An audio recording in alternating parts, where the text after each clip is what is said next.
Hey everyone, welcome to the STEAM in AI Inner Circle Competitions and Projects Ideas Live Lab with Ameya Kharade.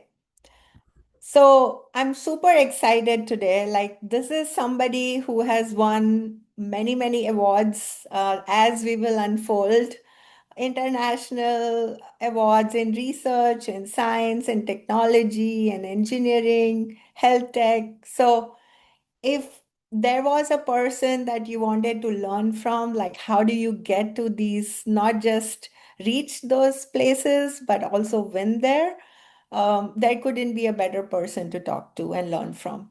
So parents often ask us two questions really. It's like, what kind of project actually stands out in competitions?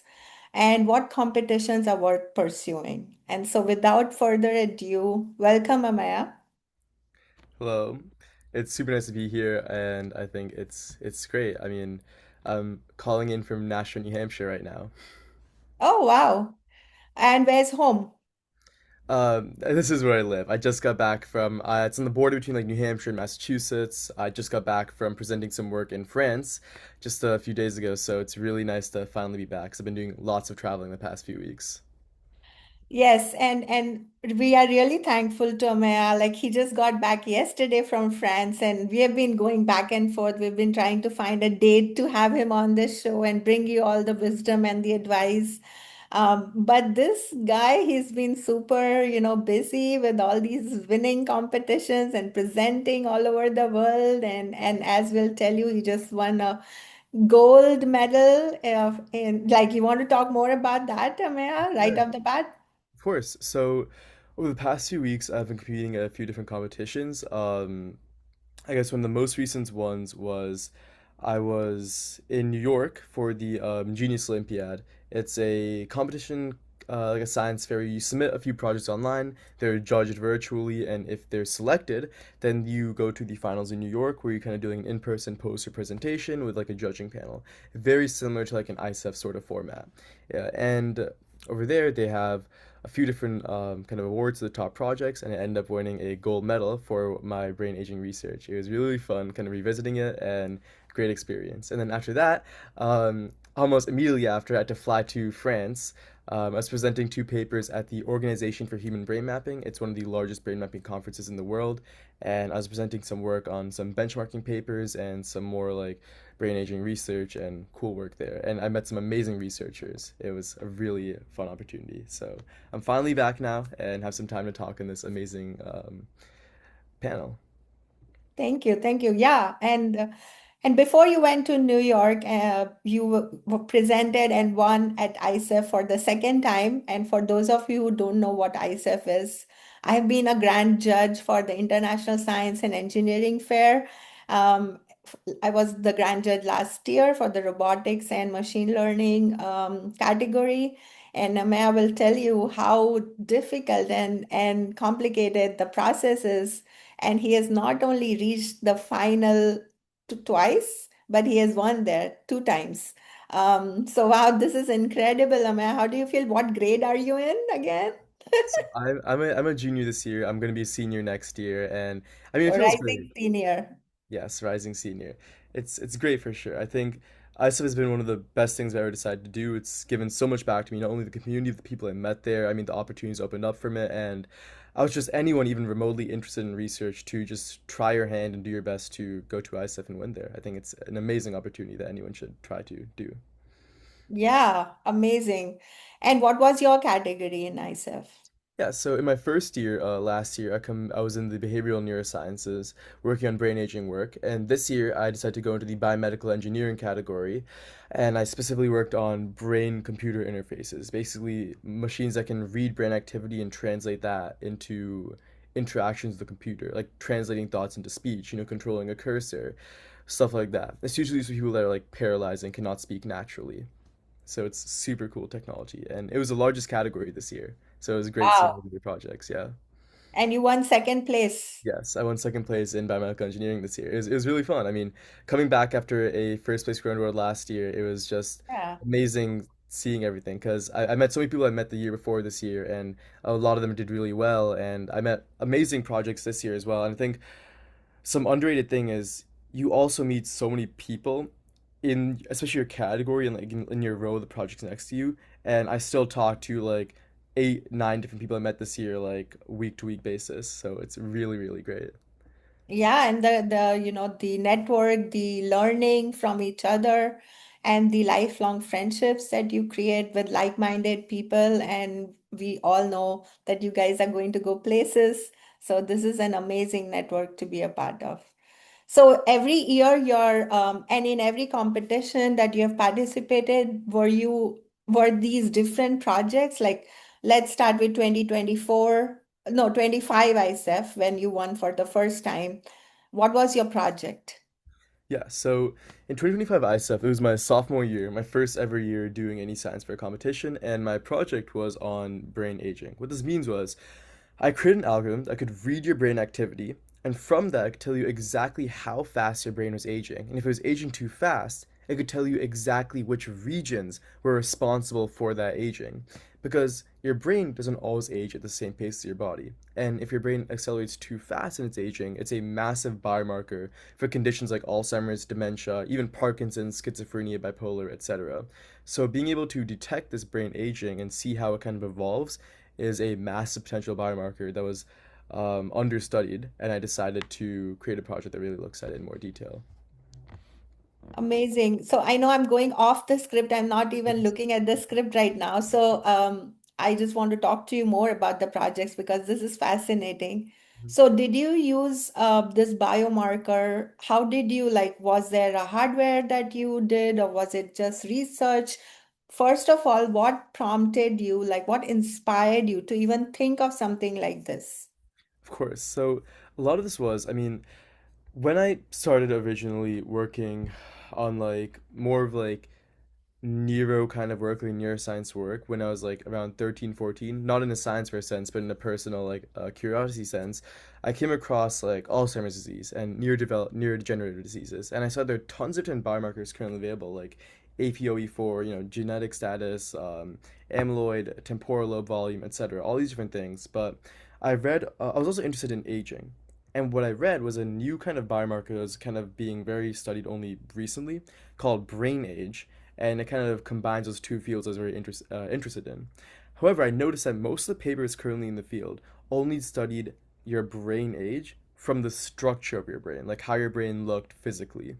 But none of them actually studied your brain's age from a functional point of view. Like they never studied how your brain ages from the point of view of how it actually works.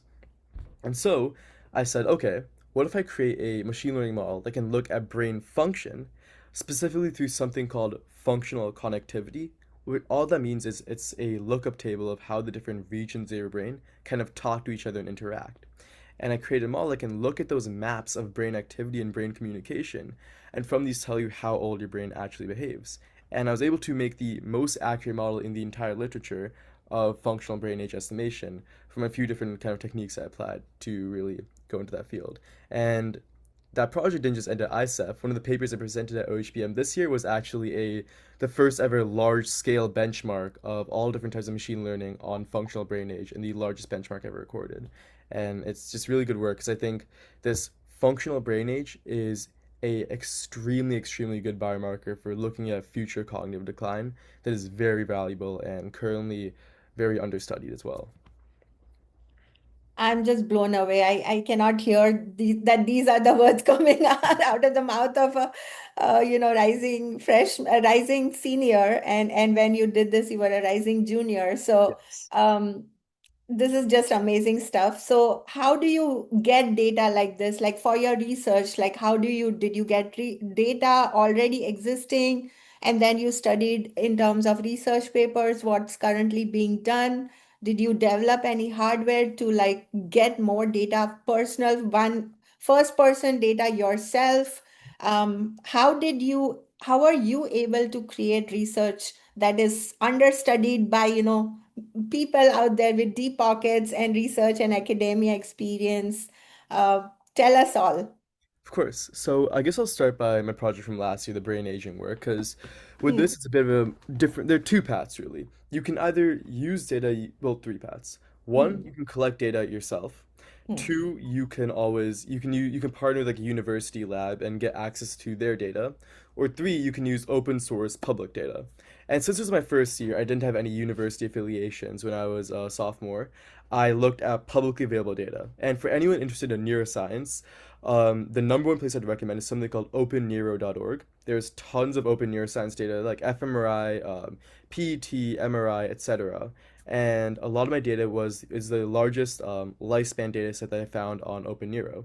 And with this, I got these tons of fMRI scans, and I created a custom script to pre-process all of them, to kind of construct these matrices, to get rid of confounds, to do like quality control, and finally put it through a residual neural network to kind of learn these patterns in functional connectivity. But I guess what I'm saying is, if you have no university affiliations and you're studying something very expensive like fMRI, I suggest going for open data. And open data is very, very powerful. It's very widely available as it starts to become more popular in the space. And the reason I was able to do something totally new was I was able to basically apply a new technique. It was called curriculum learning to fMRI. It's something that's never been applied in this field before. And I think a new way to do something, a interesting way to do something new is to apply ideas from adjacent fields to fields they've never been in before. Because if you can think that something might be useful in this like field, but no one's ever done it, then it's a very easy way to try something totally new without Hmm. having to need like $1 million Yeah. equipment or lab access. And that's what I did in my sophomore year. And a little bit of info on my junior year, what I worked on. Here, I actually collected data myself because I worked with more EEG data. It's called electroencephalography, and it's much cheaper to collect. And it's also testing a totally new theory. So, in one sentence, by the way, what I did for my junior year project was I kind of discovered a fundamentally new way for human brains to communicate with machines. And when I tested it in human trials, it allowed us to translate thoughts or brain activity into speech at the speeds of $1 million implants like Neuralink, but for a thousandth of the cost and without surgery. So it's really cool work, and I tested it myself in real human trials, and that was like a different way. So tons of different ways you can collect data. Okay. So you collected, first you went with open source data, and thank you for sharing this huge database on where, anyone can get started. And then in your following year, you collected first party data on your own with subjects. So did you need any like hardware or anything like that? How do you collect that data? That is one. Number two, do you need what kind of consents do you need to like, data HIPAA compliance and all of these healthcare on your own as an independent researcher, or you're saying you were not affiliated with any university or anything. So what kind of consents do you need? How will you even find those subjects? And then I have some follow-up questions, but I'll wait for these two. Of course, that's actually two really, really good questions. I think number one, kind of how to collect that data. Mainly this was through something called electroencephalography. So you needed a electroencephalography headset. And since my innovation wasn't actually in the hardware, my innovation was in the theory itself, I wanted to show that this would work even on off-the-shelf consumer hardware. So I simply used something open sourced online. It's called OpenBCI. I suggest anyone to look at that if they're interested in brain computer interface technology or you need some kind of hardware to get started.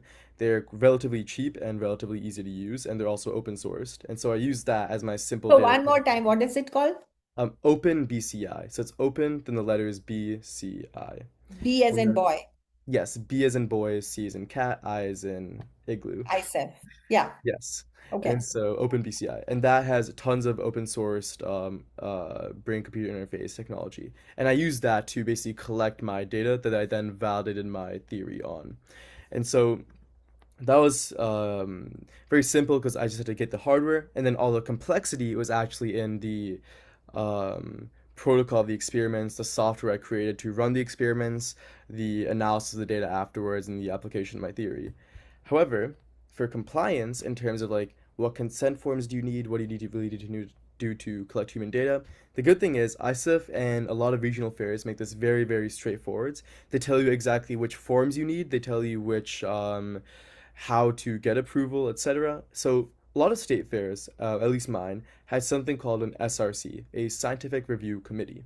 This SRC handles all the approval on any types of human data or human experiments. I know I had to go through a very long process of getting, basically, I had to get the protocol that I would run approved by a medical professional, like an ALS doctor. I had to get it approved by a qualified scientist in the field to make sure the risks are minimal. I had to fill out a risk assessment form, and I had to fill out a human participants form and get an IRB to approve it. The good thing is, though, a lot of state fairs really, really help out kids if you just reach out and talk to the SRC chair. I know the SRC chair of my fair helped me a ton in getting this entire process figured out because it was my first time doing any of this. So it seems daunting, but ISEF really, really helps you out in letting you do this as much as you can. They have all the forms you need. So you reach out to your regional chair Mhm. and you tell them that this is the project you're even thinking of because you have not even reached ISEF yet, right? Like this Exactly, is yes. at the regional level right now, and so they just help you with what you need, what consent forms. Yes, Okay, my wow. regional fair looked at my project overview. They told me, okay, based on this plan, you'd probably need these forms. We want this kind of like doctor to approve it. And so I just went through, filled out all of those, made sure everyone approved it, make sure it was like low risk. And the biggest thing is sometimes problems will occur. They'll ask you to redo certain forms, re-get approval. So if anyone's going through this, I heavily, heavily suggest try to get these forms in as early as you can because I guarantee you 9 times out of 10 you'll need to redo one of the forms or Oh, wow. recreate one approval. So definitely really try to get that in early so you have time to iterate the forms. Okay, that's good advice. So, did you have like a medical professional who was your mentor? Any other domain experts that helped you with the project? And also, two-part question here. So, one is the medical expertise, and then the other is the technical expertise. So, you are a junior, sophomore, maybe coded before, but never probably written like algorithms or created new machine learning models before. So this requires domain expertise as well as technical expertise. So how did you overcome that?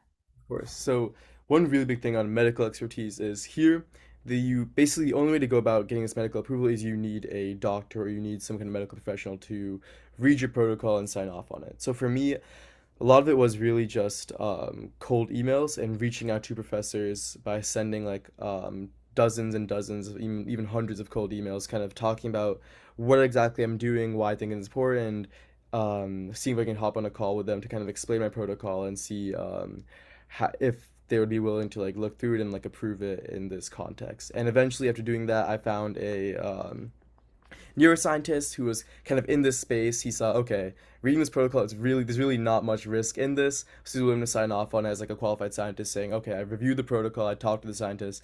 There isn't much risk here. There isn't much danger in running this. And then same thing for a medical professional. Basically, just lots and lots of personalized cold emails. And I can go a bit more into how that whole process works. And then for the domain expertise, um, this is something really critical. I think when you're going new into a field, for example, I was really new. A lot of my project this year worked in something called information theory, and I was relatively new to it. I've worked in math before, but I wasn't really like a math PhD, obviously. So with this, I think when it comes to domain expertise, the best way to gain it is to just read as many papers as you can in the niche you're trying to solve. Read papers of labs that have done that have done things similar to you. Read like papers of like competitors in a sense of like other labs trying to solve the same problem. Basically, try to get a understanding of the terms of everything as much as you can. And I know for me, I purchased like a massive like textbook on information theory and just like spent tons of time studying only the exact topics I needed for my work. So obviously you can't learn everything that PhD will teach you in like a year, but I do think with enough time and work put in, you can learn only the minimal aspects necessary to your work. And ideally, if you can like email professors and learn from like a domain expert, that's also really, really good to accelerate your learning even more. But the core thing there is don't try to learn everything, learn only what is extremely necessary to the problem you're trying to solve. And that'll save you tons of time and make you much more efficient in learning this technical expertise. And who told you what is relevant, what all topics you need to? Did you use AI to figure that out? Yeah, I think a lot of times AI can be very useful, especially as it's getting more and more common. I mean, looking at basically so one thing I like to use AI for is in terms of telling me how to learn something as quickly as possible. Say I'm like, okay, I want to approach this problem, but I don't exactly know what I should learn to even get the tools to approach this. And sometimes AI can really be good in breaking down, okay, there's this problem you want to solve. And here's, if you want to solve this, here kind of what you need to know to even begin attempting this. Because brain computer interfaces, there's so many different aspects to it. There's like electrical engineering, there's information theory, there's software design, there's algorithmic design, there's AI design, there's experimental design, tons of different things. And if you try to learn everything all at once with no structure, it's really, really difficult, of course, especially in the year time frame you have. So I think AI is very useful for it's like, okay, here's the most important things you need to know, ranked in the order of what's most useful. And I would suggest you get this textbook or that textbook. For example, I bought Cover and Thomas. It's one of the most well-known information theory textbooks, but I wouldn't have known that unless I asked AI, like, okay, I'm trying to learn information theory in like a few months. This. How do I learn this as fast as possible? I think AI is a very useful tool for learning what you need to learn, if that makes sense. Yeah, totally. And so, did you just have like an expert scientist and a doctor and all of these people sign off, or did you have a constant mentor besides AI being a personalized guide and strategist? Did you have a mentor to like guide you, bounce of ideas, course correct, whatever, like help you every step of the way? This is a really good question. I think talking on this, I guess I'll start a bit about when I even started research. So, like, eighth grade was when I very first had my introduction to research, not science fairs, but research itself. I cold emailed an MIT professor, and he actually happened to live pretty close to me, like, because I'm very close to the MIT area. I'm like 40 minutes away. And so we spent a lot of time talking. He introduced me to oncology, actually cancer originally, and computational oncology, kind of modeling of these different things, and also Alzheimer's disease work. And here, he actually used to like drive over to my house like every other week. Like we had a really close like bond, and it was crazy because all this happened off of a cold email. And I think having opportunities like that is so extremely valuable. And I think mentorship from an older scientist, from someone who's been through the field, is one of the most valuable things someone can have to accelerate their opportunities, and cold emailing is one of the best techniques. Although maybe nowadays it's less effective as it was in the past, it's still useful in a sense. But that was when I kind of started into research, and as I got into research more in the science fair sense, in my sophomore year, I did more cold emailing when I came up with my project for brain aging. And I reached out to a neuroscientist who ended up working in the University of Pittsburgh, and we started meeting like every other week or so. He kind of helped me with the things like, okay, here are the kind of pitfalls. Like here's something you want to avoid doing. Here's like useful tests. Here's a useful way to frame it because he's worked in the brain aging field before, and he knows like how to kind of frame it, how to explain it well, how to kind of interact with it, how this interacts with the rest of the field, where your project positions itself in the broader literature. So many different domain things that an expert knows is so useful to really accelerate your experience as a scientist.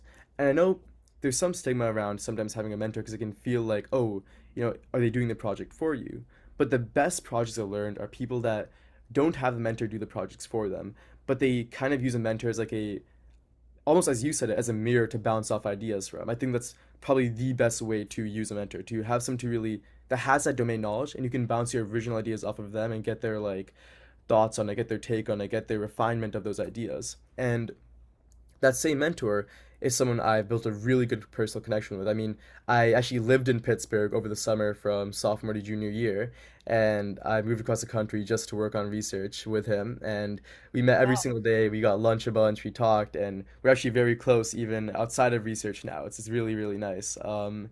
So I think you can build these really amazing, not only professional but also like personal and like mentorship bonds through this process. And for my most recent work on brain aging, I actually wasn't able to find a mentor, which is a tricky part because my project was very, very cutting edge. It was extremely, extremely new, more so than my previous project. So I wasn't able to find a mentor on this one.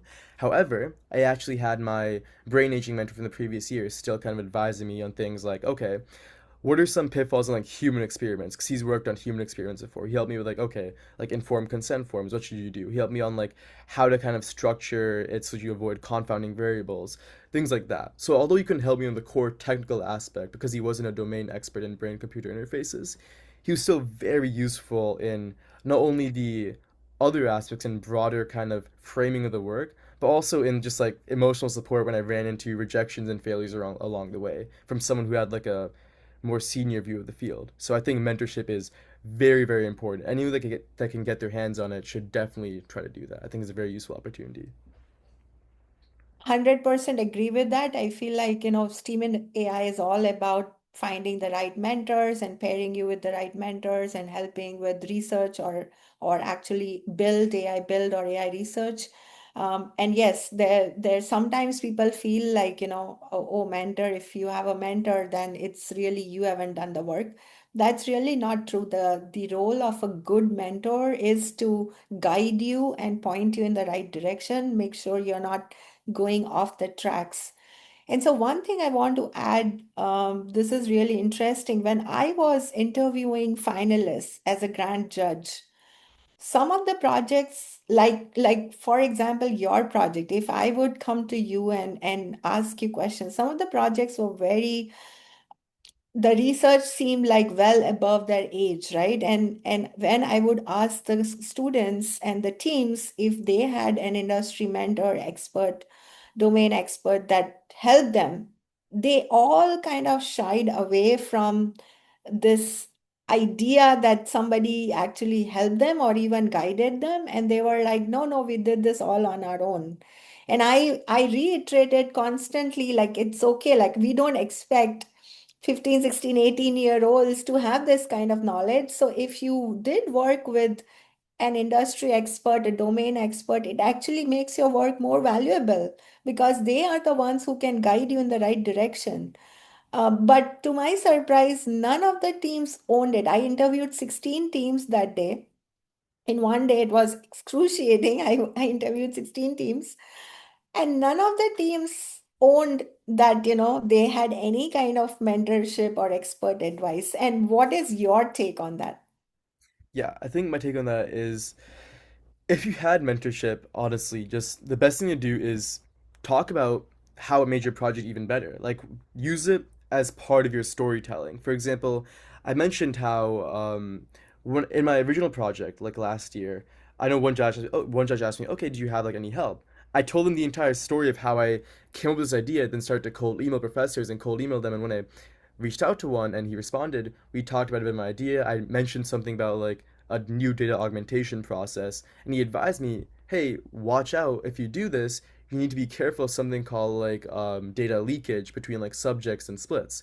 And that was something I didn't consider when I initially came up with the idea. And that was a really cool story I told to the judge. That one, not only like told them the role of myself and the role of my mentor, but two, also told them how I kind of overcame different methodological issues and made my project even more rigorous. So I think when answering that question, it's best to just, I mean, be honest. Like, there's nothing to be ashamed of. I think having a mentor isn't something that necessarily makes your project bad, because frankly put, a lot of projects at ISEF have mentors. Like most wet lab projects that deal with like biological tissue and stuff almost always have a mentor university access because simply plainly put, teenagers do not get access to labs without a university affiliation if it's biological tissue. Yeah. Meaning, it's good to just say what you did, I mean, what the mentor did, made your role clear, and use it in terms of like your storytelling. Like, weave it into the story of your project, which is one of the most important things you can do. And that's my recommendation for this. Okay, good recommendation because I completely agree with that. Like, if a student would be more honest, I would actually, it validates their story. It actually authenticates their story. Like, yes, they sought professional help, which is great. Like, how would you even work on something this to this level in a vacuum, right? Like, there must be someone. Either there is a family member who you have domain expertise in the house, or you seek it out elsewhere. So coming back to this, I want to ask you, do you have like any such researchers or domain experts, doctors in the family? Is there a connection there? Number one. Number two, you talked about these biomarkers for Alzheimer's and all these other degenerative diseases. Is that something that you are personally attached to or affected? How did you both of those, like domain expertise as well as passion to the problem? Yeah. So in terms of domain experts in the family, I don't have any. I mean, my family's mainly comes from a background of like computer science and like physics, and on my mom's side, and on my dad's side, like finance, like quantitative finance. So there's actually no background in like things like neuroscience or biology, which is cool though because I got to almost be the de facto expert in my family. If there's any ever questions on that, I got to kind of go through and answer those and kind of help out anyone else that was working on it. But that that being said, it gave me the skill of being able to, I mean, reach out to people outside of my immediate network, which I think is something extremely valuable. To be able to reach out and kind of ask for help to people who are domain experts, to people who are kind of working in the field. And that's one of the biggest skills. I think one of the biggest skills I've gained is cold emailing or cold reach out or cold outreach. I think that's something very valuable to work on, not only for research and for your high school development, but also beyond it into college and into general professional life for expanding your network and expanding your opportunities. Now, you mentioned, I talked about Alzheimer's biomarkers, stuff like that. How did I kind of like come up with that, and how did I kind of build this passion for it? So for me, it's kind of like I've always been interested in the brain and how I think it's one of the most complex, powerful objects in the universe, and I've always been kind of amazed by the possibilities of it, especially like the sci-fi ones have always been really cool to me, like brain augmentation, reversing aging, things like sixth senses, restoring sight to people that's lost it.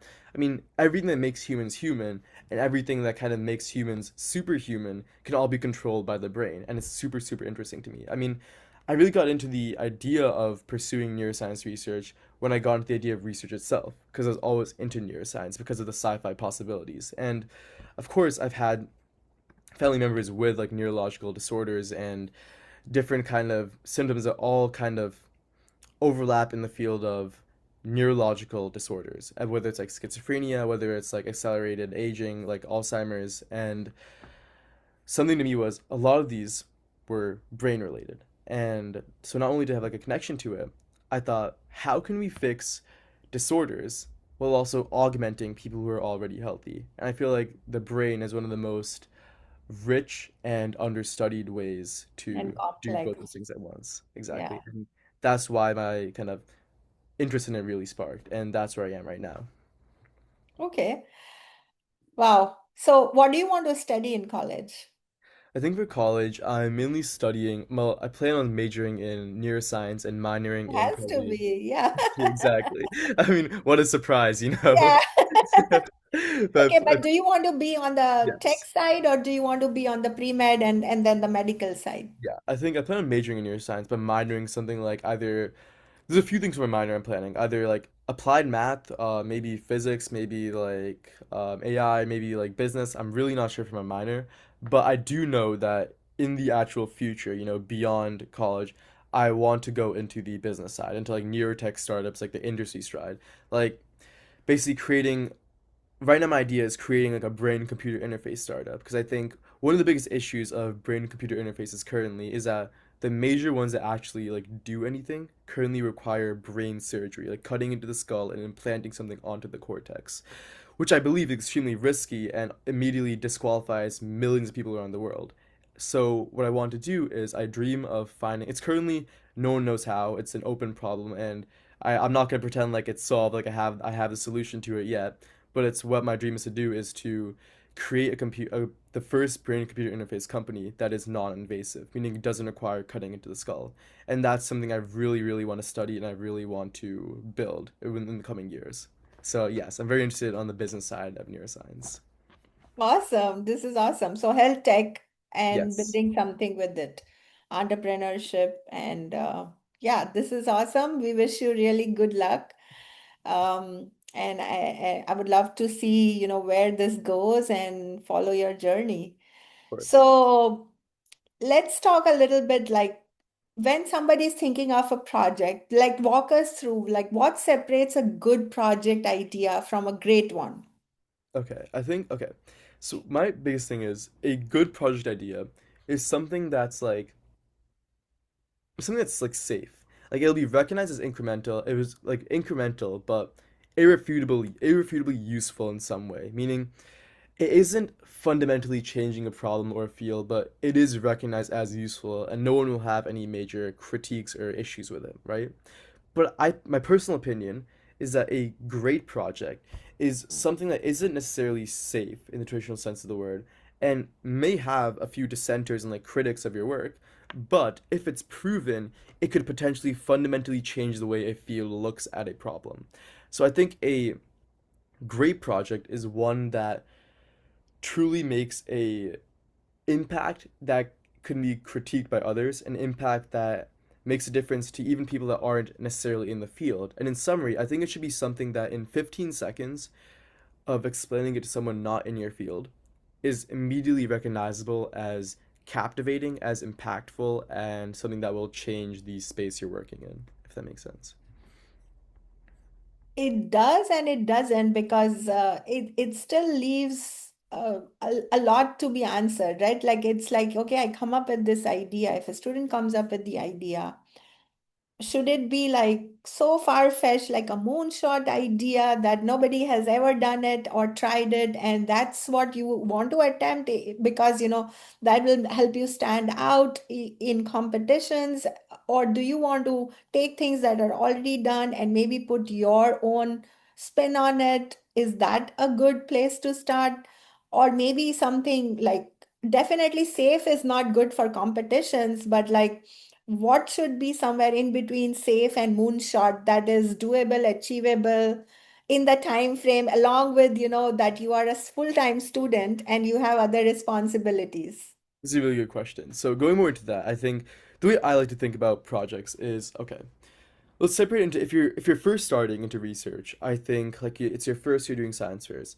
I would honestly say don't go for a moonshot. Like don't go for something like insane. Like I think in my year this year, my junior year, I went for something that's plain like it's like a full moonshot. But in my sophomore year, I went for a project that is was very plausible from the beginning, but it was simply a totally new technique applied in a field that's it's never been applied in before. And I looked at like what can this do for the impact? Like what's the impacts of this? And I think starting somewhere there where it's something that is novel in the sense that no one's ever attempted it, but not in the sense that it's not like even feasible. And the way I like to even think about building projects is like this. When I first start, like say it's before the summer, like May season just ended, like May, June, around the time we're in right now, actually.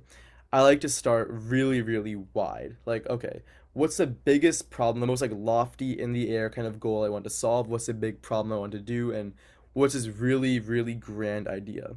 And over time, as you get closer and closer to competition season, I started to kind of funnel it down into the core aspects that are plausible to solve in the time we have, and also feasible in the sense that these are the immediate useful parts of the project, if that makes sense. So I start with a very grand idea, then kind of funnel it down into more manageable pieces and a more scoped out project as time goes on. And I'll start by saying that I think there are four things that control what makes a project win at ISEF, in my opinion, meaning like how a judge looks at it. So here's what I think judges actually care about. I think number one is how they personally relate to it, which is basically like how it connects to their own field and their own work, and if it would be something that they would use in their own lab or their own research.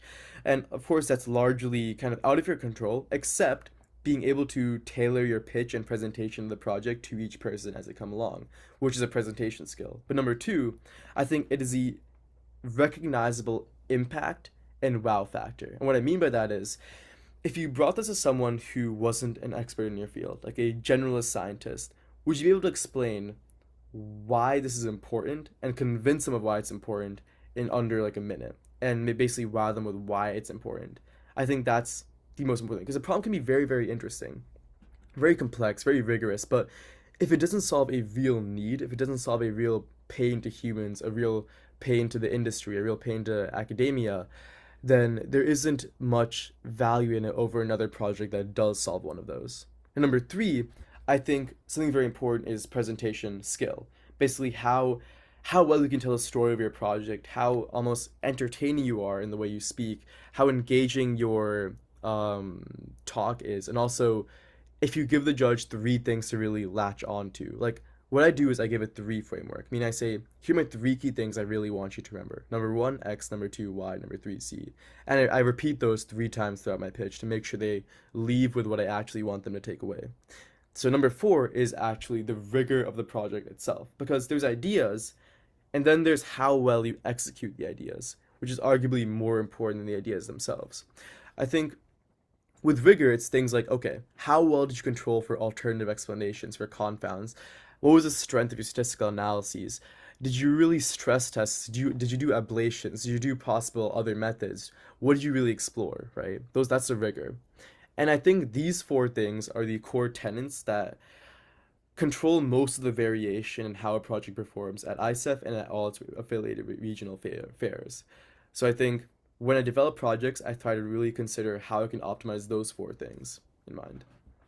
Yeah, and I remember we met on the day of the ISEF Yes. you were, and you were like, "Oh, give me, you have been a grand judge, so tell me, you were already won an award, like you were the first place winner, and yet you wanted some more advice, and the advice that I gave you were similar on the lines that the four core framework that you mentioned is one. When I went to judge, like again, I talked about 16 teams, and so you have to make it memorable for the judge to be able to remember something and make it personal to them, like some kind of a passion. They should be able to see this is how I looked at, teams when I was a judge. I was trying to find the passion behind, the why they are doing this project, not just because they are technically sound and because they have all these cool tools or cool technology or research that they have available or they can do it, but actually genuinely why they are trying to do this, solve a problem that they are passionate about. Again, the storytelling part is really important. The entire the boards of the teams are busy, like there's a lot of information out there, and I asked the teams to like tell me about whatever you want to talk about while I'm scanning all of this information and trying to retain that, and then ask follow-up questions based on their pitch as well as their boards, right? So there is a lot of information. Like I said, you don't even know the judges side of it. We were there till 8 p.m. deliberating, with the for the teams, vouching for fighting for the teams that we wanted to, or believed in should get the first, second. These are like $100,000 prizes and some even more. And so, like there was a whole judges panel and we were fighting for like, what are the things that we liked about this project. And there's a whole room of judges for each category that are like, again, they have to remember and then fight back, like why do they think this project deserves or team deserves to be even in the top three, and then everybody else votes, and that's how. So it's a very fair process of judging, but yes, you have to go in with good storytelling, good communication skills, something that the judge can latch on to and see the passion, like the why behind it. So really great job, Ameya. I wanted to also touch upon something you said. If you wanted to know more about the process of how I reached out to doctors, that's a whole another story. And yeah, please share that. And then I also want you to walk us through, like for an ISEF, to reach at this highest level, like where do you start? Give us all the different, levels. Like is regional the first level and how does it go? Okay, so of course, I also started with how I kind of reached out to professors and researchers, etc., through cold emails. I think this is one of the most important skills someone can build when trying to get into this space. And the good thing is, well, the hard thing is it's very difficult, but the good thing is it's a learnable skill, and most of your success honestly comes from volume. So let me put it like this. When I first started, here's what I did. I looked at places I was interested, like fields I was really interested in, and read papers and papers and papers into those like spaces. So if I was interested in like fMRI and brain aging, I read every single paper I could on fMRI and brain aging. Then for any paper I Again, would can I pause you 1 second? So you actually read all these papers, or did you use AI to tell you? And honestly, like the augmenting work with AI is fine. Like that's how smart you need to work smart, not hard, right? In the day and age of AI, when these tools are available. So did you?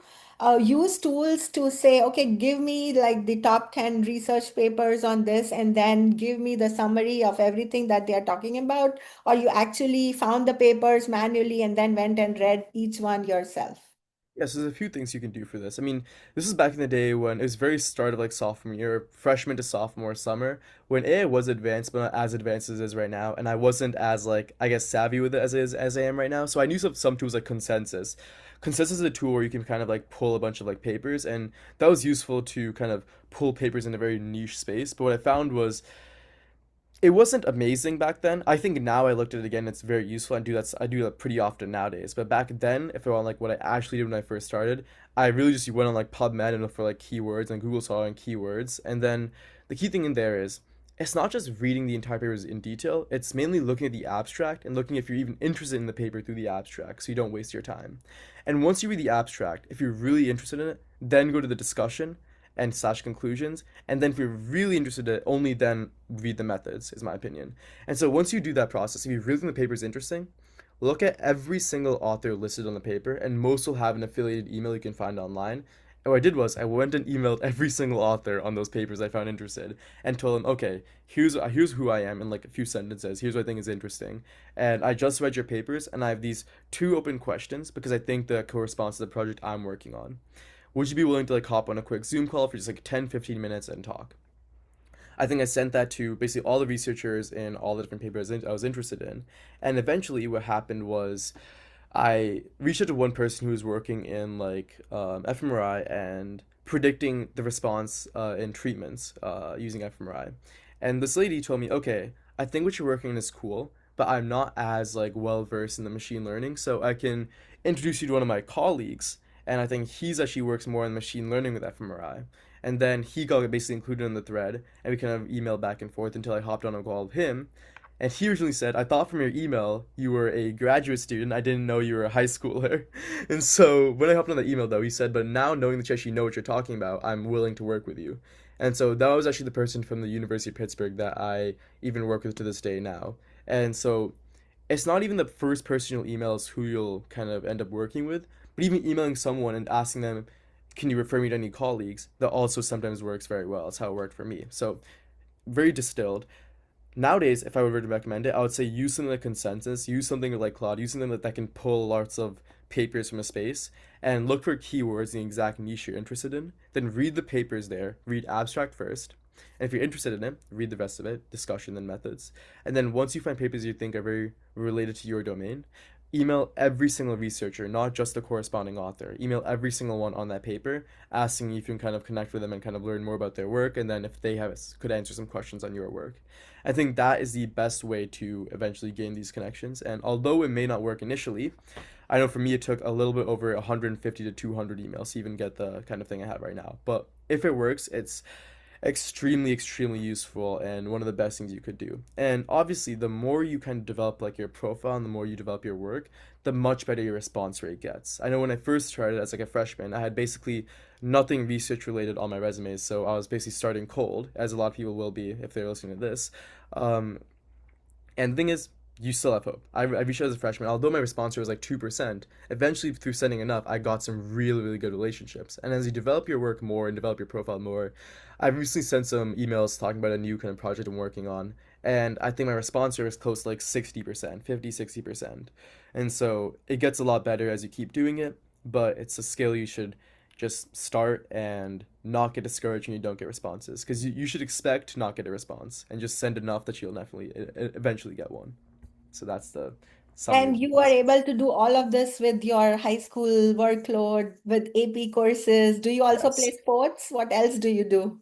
Yeah, I used to play tons of soccer when I was younger, but this is kind of unrelated to research, but I had a bit of an injury that she stopped me from playing soccer. So unfortunately, I couldn't actually play like sports in my freshman year. But that kind of, I guess in a way, it turned out well because I had a lot more time to work on this kind of stuff. So I don't know, but I do know a lot of researchers that are good, but they also do like sports. Like at ISEF last year, I met someone who won a fourth place grand award, and he was also a Division 1 recruited athlete for swimming, and he got into like Harvard, Stanford, and MIT, and like Yale and everything. So you can do both, but my whole thing is, at least my opinion, when it comes to doing something in high school, is if you really, really want to, I guess, make an impact and stand out, don't feel like you need to do everything that like your friends or your like competitors are doing. Don't feel like you need to do every activity just so that you're not falling behind.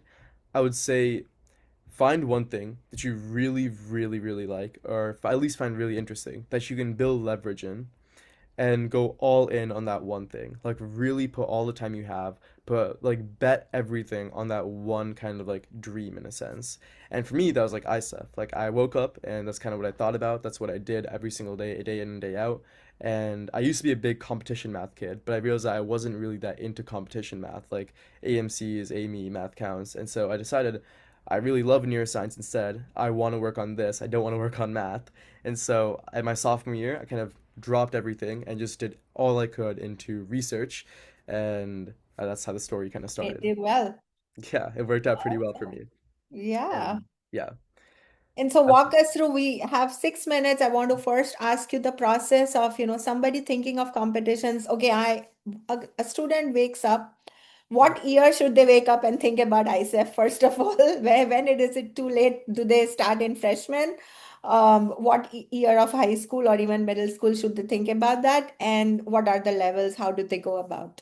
Okay, yeah. So very quickly, in terms of when you should start, ideally, to be honest, the best time to start is in like, I mean, ideally, is in like elementary school. Like I know kids that I know one girl. She won a top award last year, and she's like been doing it for like she won a grand award all 4 years of high school. She started in elementary school. A lot of really good kids start in elementary school and middle school, but that's not the be all end all.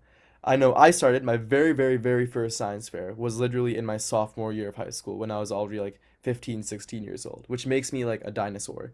But I still beat out like tons of veterans who've been doing it since middle school. So ideally, start as early as you can. There's never too early to start, never too late to start. But once you start, just go all in on it. That's my recommendation there. And then going into how we actually progress through it, a lot of it's kind of dependent on your where you live. A lot of places, some places have only a state fair, and the state fair immediately brings you to the national fair. Some places, like I know, like Massachusetts, they have first a school fair where you compete with kids within your school, and that school brings you to like a regional fair such a district-wide fair, and from the regional fair, if you win best in fair, like top overall across all categories in your regional fair, you can actually go directly to ISEF. But for most people, they don't win top overall, but they win like some grand award in their regional fair that brings them to their state fair, and from their state fair, the top like X, maybe five, 10 people go immediately to ISEF. So it's kind of it's different for where you are, but the main thing is look up your regional fair website or your state fair website and try to basically find out the information for how you should go there because there's basically ladders you can follow. But most places it's school, regional, state, ISEF. There's no national in between state and Oh, ISEF. sorry. If you're that's from the US, my bad. If you're from a international country, it's school, regional, like province or state, then national, then ISEF. But But in from the US, US, there's no national. The state goes to ISEF. yes. Okay. And US is by state, not by country. But I know like in India, for example, there's something called the IRIS. It's the Indian Research and Engineering Fair, and that's like what's the national fair that brings them to ISEF. But US, there's no such thing. Okay. All right. I have a rapid fire. Are you ready? Sure, let's go for the rapid fire. Why not? Where are my questions? Did I have rapid fire in my thing? I think you sent me some. Yeah, yeah, yeah. We can do those. Let me see. Okay, rapid fire. So one sentence each, right? Biggest judging mistake.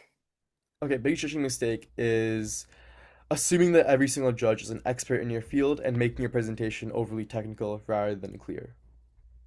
Completely agree, 100%. Biggest presentation mistake. It would be forgetting that they're humans and they become tired and they have low attention spans sometimes, and you don't make your project exciting and memorable with some key latches for what you want them to remember. I think forgetting that people are human and that you need to make it memorable is the biggest presentation mistake. Well done. Biggest project mistake.